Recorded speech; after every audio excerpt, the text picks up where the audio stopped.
Video 2 for ePort 313. And here we have the microprocessor. And we are going to go ahead and perform some calculations. So here we have our address generator. We're just going to pick 3 different addresses. The first one's going to be our number B. Let's pick ROM1. And then we have our number A. We'll just go with 0. Storage, let's use 5. And then here for number B, we're going to go into ROM1. And then we'll just put a 2 there. And then for ROM0, let's put a 4.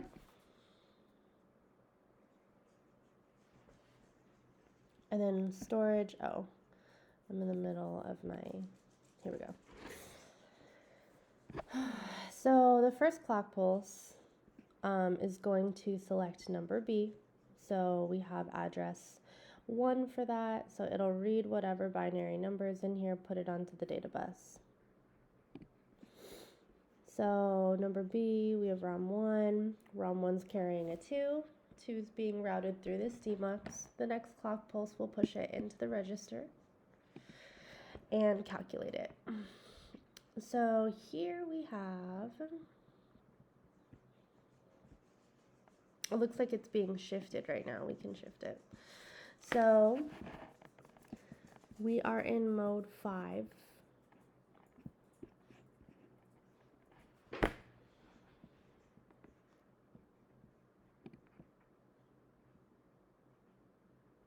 Actually, let's divide it.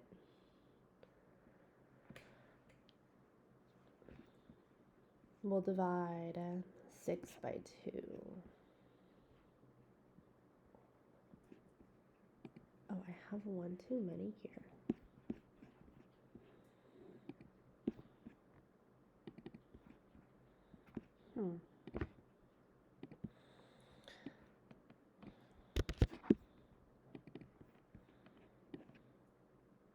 These modes are slightly off.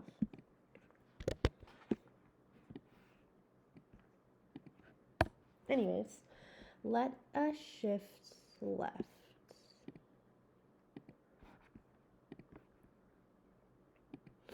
And we're just going to be shifting A. So A, let's shift it left 1 bit. So now we have binary 8 right here. And then we'll do another clock pulse. It'll be pushed into the register onto the data bus. And now we are writing into whatever RAM we selected. We selected RAM 5. So the binary 8 should read 8. Or, yeah, 8. Awesome. And then we're going to now use that calculation that we just wrote in. We're going to read it in. Since it's RAM memory, we can read and write from RAM. So we have 5 here. And then let's select ROM 1. Mia's outside with my brother. I don't know why. Let's select ROM 1. And then let's store it into 6. So we have our 5. Let's divide 8 by 2. So our ROM1 is already at 2. Cool. So our next clock pulse. Oh, actually, I want to switch this. I don't want, there we go.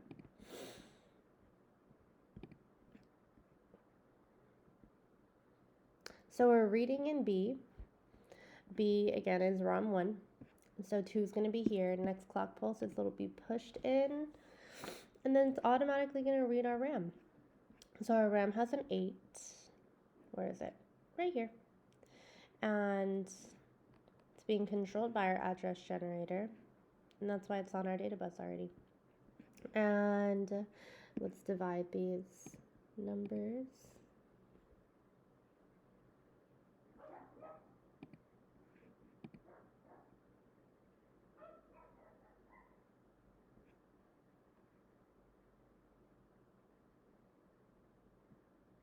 Awesome. So 8 divided by 2 is 4. And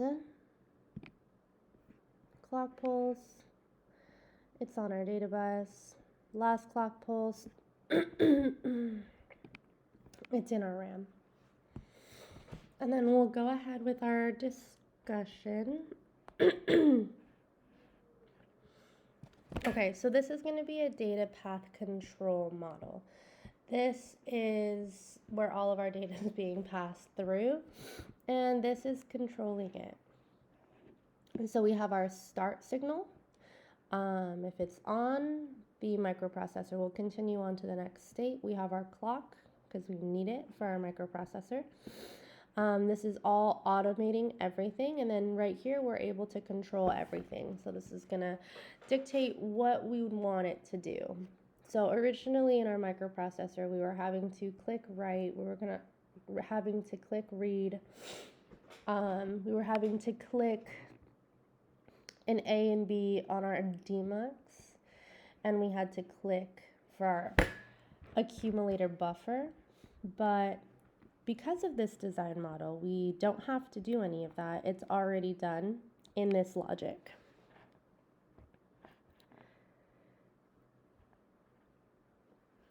All right, so input data comes from our ROM because we are only able to read in data from that.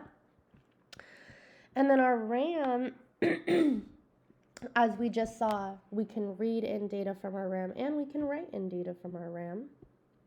I have the logic labeled here.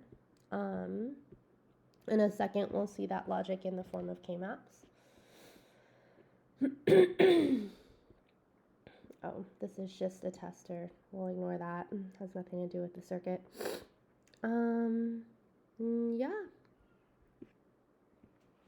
We are able to automate everything, which is great. We're able to make these bits and simulators do what we want it to do, and that's essentially what's happening in our computers,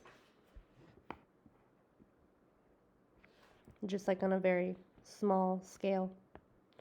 And then awesome, I will show you the K-maps.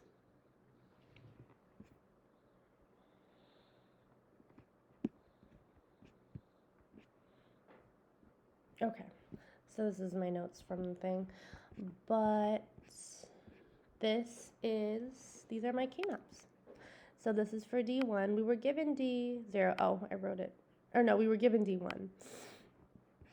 And then this is my read logic, my write, my demux, clear register, accumulator out. Yeah, just gonna run through this one more time to see if there's anything else I can see. These are D flip-flops. And they are controlling all the logic behind this.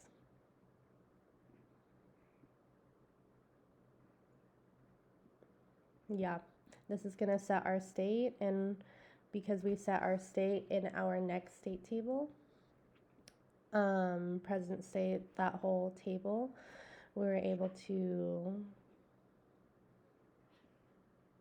expand this further. Perfect. Thank you.